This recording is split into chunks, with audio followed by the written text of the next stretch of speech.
तुम्ही ऐकत आहात रेडिओ शुगर 90.8 FM जिंदगी स्वीट हो जाए आणि याच्या कल्टीकट्टा शोमध्ये मी तुमच्यासोबत आहे RJ स्वरा.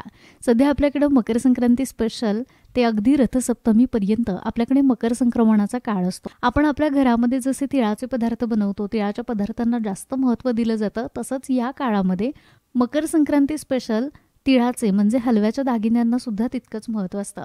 तर आज तिळाच्या हलव्याचे दागिने जे आहेत तर ते या काळामध्ये ट्रेंडिंगमध्ये असतात आणि या ज्वेलरीबद्दलच आज बोलण्यासाठी माझ्यासोबत आहेत मिलन शॉपच्या ओनर अपूर्वा कारंजकर मॅडम.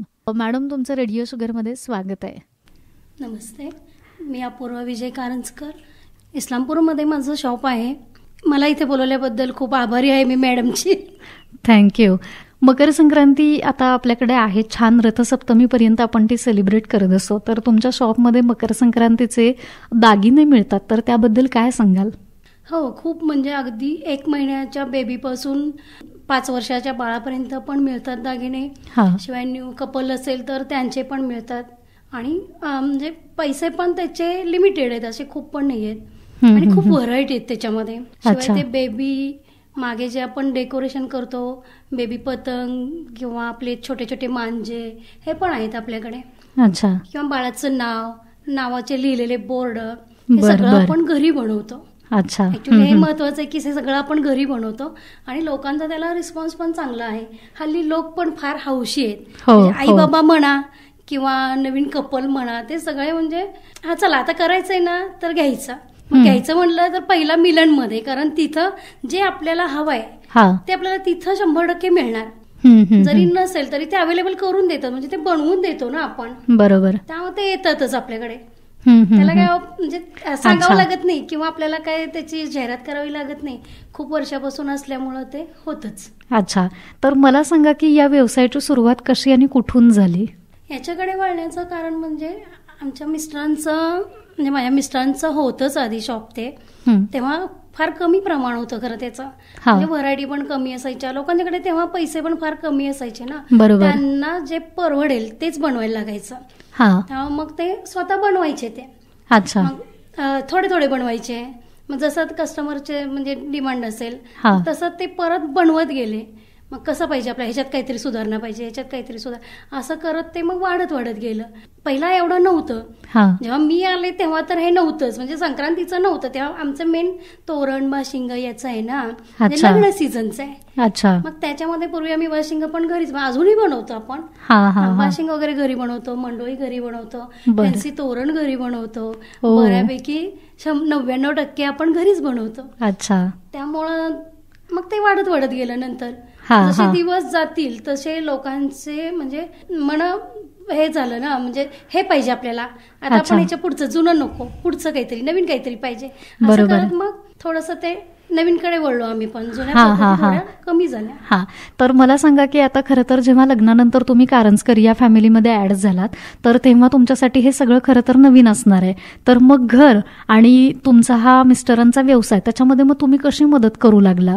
जेव्हा लग्न झालं तेव्हा नव्हते करत मी खरं, म्हणजे तेव्हा मी फारसं दुकान वगैरे बघत नव्हते. नंतर 2-4 वर्षांनी मुलं झाली, मुलं मोठी झाली ना, तेव्हा मग मी म्हणजे मला थोडासा वेळ मिळायला लागला की मी घर आणि ते बघू शकते. त्याच्यानंतर मी दुकानाकडे वळले. मग पहिल्यांदा मी फक्त कस्टमर करायचे, लक्ष द्यायचे, कस्टमर करायचे. त्याच्यानंतर मी आमचे मिस्टर कसे काम करतात हे थोडंसं आत्मसात केलं. ते म्हणजे त्यांनी कसं काम सुरू केलं, ते कसे म्हणजे मनापासून काम करतायत, लोकांना काय पाहिजे हे ते समजून घेतात आणि ते बनवून देतात. बरोबर. कसं होतं, संगतीचा परिणाम म्हणतात ना, तसं त्यांच्याकडून मी ते शिकले की कसं काम केलं पाहिजे आपण, उद्या आपल्या पायावर कसं उभारणार असं. बरोबर आहे. तर मग मला सांगा की तुम्ही आता हे जे ज्वेलरी असतील, दागिने जे काही तुम्ही छोटे मोठे बनवताय आणि त्याच्यासोबतच आता लग्नाचे हे बाशिंग मुंडावळ्यात जे बनवताय, तुम्हाला म्हणजे कशी आवड निर्माण झाली? कारण हे एक तर वेगळी कला असते आपल्याकडं. मग ते कसं तुम्ही शिकलात, कसे तयार झालात तुम्ही? ऍक्च्युली आपल्याकडे ना आपण बेस बनवतो आणि त्याच्यातून आपल्याकडे 100 लेडीज कामाला आहेत. बरं. मग त्या बेसवरती आपण ते डिझाईन आखून देतो त्यांना. अच्छा. डिझाईन आखली की एक सॅम्पल करतो. बरं. ते सॅम्पल त्या लेडीजला देतो.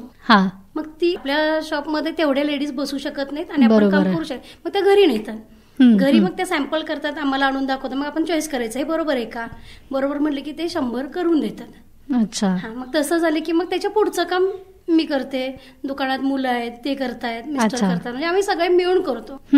असं बेसिकली मी एकटी करते असं नाहीये, सगळे मिळून करतो. फक्त जे बेस आहे ते एकतर मिस्टर, मी किंवा आमचे चिरंजीव आहेत ते करतात. बाकीचे सगळे पुढचं काम करून देतात. तर मला सांगा की आता मकर संक्रांत असेल किंवा वेगवेगळ्या आता फेस्टिवल आपल्याकडे बॅक टू बॅक सुरूच होत आहेत किंवा लग्नाचे सीझन्स असतील, तर मग तुम्हाला कसा रिस्पॉन्स मिळतोय ग्राहकांचा? खूप छान. ऍक्च्युली कसं आहे, खूप वर्षापासून म्हणजे माझं लग्न होऊन तरी 32 वर्ष तरी एक होऊन गेले. त्याच्या आधी माझ्या सासूबाई करायच्या. बरं. सासूबाईंच्याकडून माझे मिस्टर शिकले. मग त्याला एक 40-45 तरी वर्ष झाली असेल तेव्हापासून आमचं दुकान आहे. तेव्हाचे जे जुने लोक आहेत, जुन्या लोकांच्याकडून जे आता मुलांना माहीत झालंय, मग आता नंतर मी आले, माझ्यानंतर मुलगा आला, मग आमच्या थोड्या ओळखी, असं करत आता रिस्पॉन्स खूप छान आहे. काही हवं असेल तर ऍक्च्युली मॅडम म्हणतच नाहीत मला कोण दुकानात आले की, काकीच म्हणतात काकी आम्हाला हे हवंय. मग ह्याच्यात आपलेपणा पण येतो ना, नुसतं दुकान असं पण नाही होत. खूप छान वाटतं मला ते. अच्छा. मग आता घर आणि हे दुकान कसं मॅनेज करता? मग घरी इतके दिवस मी बघायचे, माझ्याकडे स्वयंपाकाला वगैरे बाई आहेच, पण एक 3 वर्षापूर्वी माझ्या मुलाचं पण लग्न झालं, त्यावर सुनबाई बघतात. अच्छा. सुनबाई बघतात, छोटं बाळ आहे, नात आहे माझी 3 वर्षाची. बरं. आणि सुनबाई असल्यामुळे काही प्रॉब्लेम नाही एवढं. तर आता आपण बघतोय की कुठलंही फेस्टिवल असेल, फंक्शन असेल, आपल्या घरामध्ये कुठलंही शुभकार्य असेल, तर त्याची एक सुरुवात आपल्याकडे ज्वेलरीनं आणि बाकीच्या सगळ्या गोष्टी येतात ओघानेच. तर मला सांगा की सोशल मीडियाचा आता हा वाढता प्रभाव बघता आपल्याकडे ट्रेंडिंगमध्ये सगळ्या वेगवेगळ्या ज्वेलरीज असतात, कपडेज असतात, सगळे अजून बरंच काय काय मार्केटमध्ये नवीन आलंय, म्हणजे ते सांगण्या पलीकडे आहे. तर मग ते सोशल मीडियाचा प्रभाव आणि तुमची ही ज्वेलरी वगैरे असं काही हे होतं का कॉम्बिनेशन? काय कसा फरक पडतो? खूप होतं. ऍक्च्युली आता संक्रांत आहे, पण संक्रांतीच्या आधी जेव्हा आमचं म्हणजे बाशिंग आणि मंडोळीचं आहे ना, त्यात सुद्धा लेडीज फोटो घेऊन येतात. बरं. हे आहे का आपल्याकडे? मग आपण नसेल तर हे मी बनवून देते असं म्हणायचं. मग त्यांना विश्वास असतो की काय नाही या बनले, मग देतात. मग 2 दिवसांनी वगैरे येतो म्हणून सांगतात, मग आपण ते त्यांना बनवून देतो. मग बाशिंग मंडोळीमध्ये पण होतं आणि आता संक्रांतीमध्ये 99% होतच ते. बरोबर. म्हणजे हे काकी आम्हाला हे असे दागिने हवेत. अच्छा. त्यामुळे ते बनवूनच द्यावे लागतात. आणि जे रेग्युलर चालणारे आहेत म्हणजे कमी पैशाचे किंवा रेग्युलर सगळ्यांना जे हवंय ते पण आपल्याकडे तयार असतात, ते ऑलरेडी तयार ठेवलेले. अच्छा. तरी आपल्याला जर आता हे हलव्याचे दागिने आपण जे म्हणतोय, तर ते दागिने बनवण्यासाठी तरी आपल्याला किती वेळ लागतो? काय त्याच्यावरती किती कसं काम करावं लागतं? त्याच्यात कसं आहे, जे काम आहे ते किती आहे, म्हणजे काम थोडं असेल, लहान बाळांचे असले तर फार कमी वेळ लागतो, म्हणजे ते क्वांटिटीमध्ये असतात, 100-200 शेकड्यांमध्ये असतात. मग त्याचा 1-2-3 मुलं बसले की ते होऊन जातं. पण जे लेडीजचे सेट आहेत, लेडीज म्हणले की तुम्हाला माहितीच आहे, मग नथ आली, कानातले टॉप्स आले, म्हणजे एवढ्या छोट्या छोट्या वस्तू असतात त्या बनवायला थोडासा वेळ लागतो. एका दिवसात 2 सेट होऊ शकतात. अच्छा. 4-5 होऊ शकत नाही. बरोबर. त्याला खूप म्हणजे कंबरपट्टा आला, परत बाजूबंद आले, जे नवरीचे दागिने आहेत ते सगळेच बनवावे लागतात. बरोबर. त्याला थोडासा वेळ जातो. मग आम्ही काय करतो, ते जर लोकांनी सांगितलं तर ते मग आम्ही त्यांना दुसऱ्या दिवशी घ्या म्हणतो, म्हणजे दुसऱ्या दिवशी बनवून देतो. बरोबर आहे. 1-2 दिवस अवधी घेतो त्याला तेवढं काम करायला आणि बनवून देतो त्यांना. पण जे तुम्ही सांगाल ते बनवतोच. अच्छा. तरी साधारण याची काय म्हणजे स्टार्टिंग असते प्राइस? बाळाचे घेतले तर 60 रुपये, 100 रुपये, 150, 200, 300. म्हणजे आपण घेईल डिझाईन पॅटर्न, आयटम छोटे असतात ना. आणि लेडीजचे घेतले तर आपल्याकडे ते पण 350 पासून आहेत. 350, 450, 750, 900, 1000, 1200, 1500, 2000. बरं. 2000 पर्यंत आपण बनवू शकतो. अच्छा. मग आता तुम्ही हे जे सांगितलं लग्न असेल किंवा हलव्याचे दागिने, हे सोडून अजून बाकी तुमच्याकडे काय काय व्हरायटी आपल्याला पाहायला मिळते? आपल्याकडे मग गणपतीमध्ये गणपती डेकोरेशनचं साहित्य असतं, त्याचं पण आपलं मॅन्युफॅक्चरिंग आहे. त्याच्यामध्ये आपण पाटावरचे रुमाल किंवा गणपतीचे उपरणी, गणपतीचा फेटा, जास्त आपला गणपतीचा फेटा चालतो तो पुणे, मुंबई, सोलापूर, जेवढे मोठ्या सिटी आहेत तिकडे पाठवतो आपण होलसेल ते. आणि बाकीचं डेकोरेशनचं पण असं गणपती डेकोरेशन पण करून देतो आपण. गणपती मूर्ती पण मिळतात आपल्याकडे. बरं. आपला लग्नाचा हॉल आहे कामेरी रोडला, तिथं गणपती मूर्तींचा एक्झिबिशन भरवतो आपण गणपतीच्या वेळी. अच्छा. मग तिथं तुम्हाला सगळंच भेटतं. गणपतीच्या मूर्तीपासून मागे डेकोरेशन, त्याच्या अंगावरचे वस्त्र, गणपती डेकोरेशन करून हे सगळं तिथं भेटतं. अच्छा. तुम्हाला इकडे जावंच लागत नाही. अच्छा, म्हणजे जे पण असेल ते सगळं मिलन शॉपच्या एका छताखाली. अच्छा, तर मला अजून एक विचारायचं होतं की तुम्ही मगाशी सांगितलं की तुमच्या हाताखाली ना भरपूर अशा लेडीज आहेत जे काम करतात. मग आता तुम्ही तो एक बेस वगैरे आखून देता, हे सगळं आहे, मग त्या कुठे क्लासेस वगैरे करून आलेले असतात की तुम्ही त्यांना आधी काहीतरी शिकवता, ट्रेनिंग वगैरे, ते कशा पद्धतीने असतं त्यांच्याकडे? म्हणून तर त्यांना पहिला आम्ही सॅम्पल देतो. अच्छा, त्यांना माहित नसते काम कसं करायचं. अच्छा, मग त्यांना एक 10 सॅम्पल द्यायचे.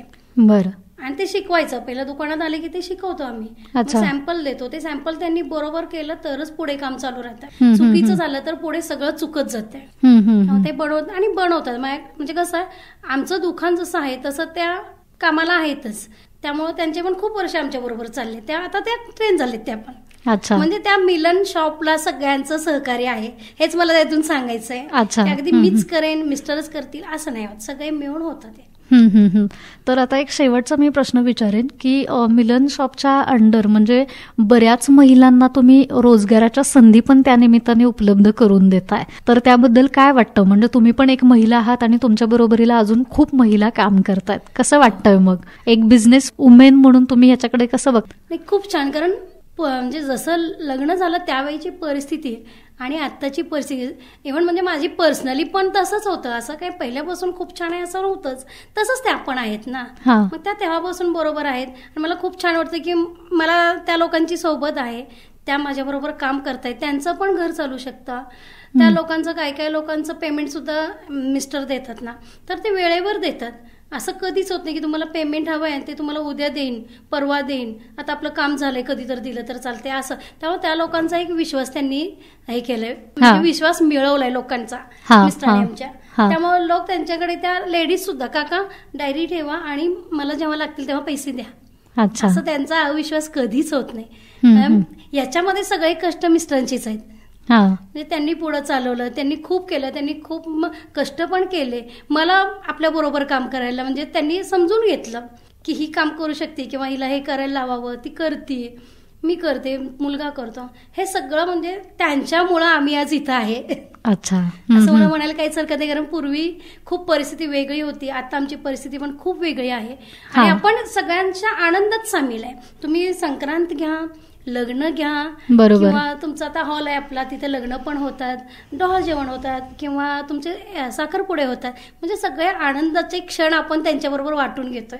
बरोबर. त्यामुळे मला ह्यात आनंदच होणार ना. खूप आनंदीच गोष्टी आहेत, ते पण आपल्या बरोबर सामील होतात आनंदात. आणि कुठलीही गोष्ट असं त्यांना नको आणि आपण दिली असं होत नाही. त्यांना जे हवंय तेच आपण देतो. आणि सगळ्यात महत्वाचं, ती माणसं आपल्या बरोबर आहेत. बरोबर. त्यामुळे या सगळ्याला माझे मिस्टरच कारणीभूत आहेत. आज मी जरी इथं असले या खुर्चीला, याला पण तेच आहेत. बरोबर आहे. म्हणजे त्यांचे मनाची तयारी किंवा त्यांचे विचार की मी पुढे आहे ना, तर माझ्याबरोबर सगळ्यांनी पुढे यावं. म्हणजे मी आहे, माझा मुलगा आहे, माझ्या सोनबाई आहेत, मुलगी आहे माझी, आणि दुकानातले जे मुलं आहेत त्यांना सुद्धा ते आपली मुलं हे समजूनच पुढे घेतात. सगळे स्टेबल आहे आम्ही. अच्छा, भारी. आणि सगळे खुश आहोत, त्यांच्याबरोबर आम्ही सगळे खुश आहोत. तर आता आपण इस्लामपूरचं मार्केट सध्या बघतोय आणि मिलन शॉप म्हणजे अजून 4 दुकानं तिथे असणारच आहेत कॉम्पिटिटरला. तर आता एक वेगळी स्पर्धा असते, तर या स्पर्धेमध्ये टिकून राहण्यासाठी तुम्ही काय काम करता, कसं बघता याच्याकडे? तर स्पर्धा ही कोणत्याही गोष्टीत असणारच. आता हे मिलन शॉप असो किंवा कोणतंही कापड दुकान असो असतीच, पण त्याला आपण कसं फेस करायचा ही कला पण आपल्यात असली पाहिजे. आणि जसं लोकांचं मत आहे त्यानुसार आता आपण बदललं पाहिजे. मी माझ्याकडे हेच मिळणार हे म्हटलं तर नाही चालणार. लोकांना काय हवंय, लोकांचं बजेट किती आहे, लोकांचे आता मनाचे विचार कसे झालेत हे पण आपण त्यात बघितलं पाहिजे ना, त्यानुसार चाललं पाहिजे. म्हणजे ट्रेंडिंग आणि फॅशन याच्यावरती पण काम करायला हवं. हो, करायला हवं. नुसतं मी काम करेन ते नाही होत. मुलं, लोकांना समजून पण घेतलं पाहिजे की त्यांचे विचार काय, त्यांना आता काय हवंय तुमच्याकडून, किंवा तुम्ही कुठे कमी पडताय का हे तुम्ही आत्मसात केलं पाहिजे. आपलं काही चुकतंय का, किंवा आपल्यात ही वस्तू नाहीये का, हे आपण केली पाहिजे का, हे आपण जाणून घेतलं पाहिजे. नक्कीच. त्यांना तुम्ही स्पर्धेत टिकू शकता, मग काही विषयच नाही. आता मकर संक्रांतीचं सीझन आहे, तुम्हाला यामध्ये काय नवरीचे दागिने म्हणा, किंवा बेबीचे दागिने, किंवा डेकोरेशनचं मागचे पतंग म्हणा, काय मांजे, किंवा नवरीचे आपले जे वाण असतात ते सुद्धा आपल्याकडे आहेत. जर तुम्हाला काय हवं असेल तर तुम्ही आमच्याकडे खरेदी करू शकता, ते तुम्ही येऊ शकता, तुम्हाला काय हवं हे सुद्धा मी समजून घेते. अच्छा, आणि ते मी तुम्हाला नक्कीच उपलब्ध करून देईन. ओके. मकर संक्रांत ते रथसप्तमीपर्यंत आपल्या घरामध्ये लहान मुलांचं बोहणा नसेल किंवा न्यू मॅरिड कपलची पहिली मकर संक्रांत असेल किंवा मग तुमच्या घरामध्ये लग्न सरई असेल, तर यानिमित्त जी जी ज्वेलरी आपल्याला लागते ती ज्वेलरी सगळी यांच्याकडं नक्कीच मिळते. त्यामुळे तुम्ही ती खरेदी करू शकता. आणि काकू, तुम्ही आज रेडिओ शुगरमध्ये आलात आणि आम्हाला या ज्वेलरीबद्दल सांगितलं. Thank you so much. मी पण तुमचे खूप आभारी आहे. तुम्ही आम्हाला आज इथे बोलवलं, मला पण खूप छान वाटलं तुमच्याशी बोलून. येस.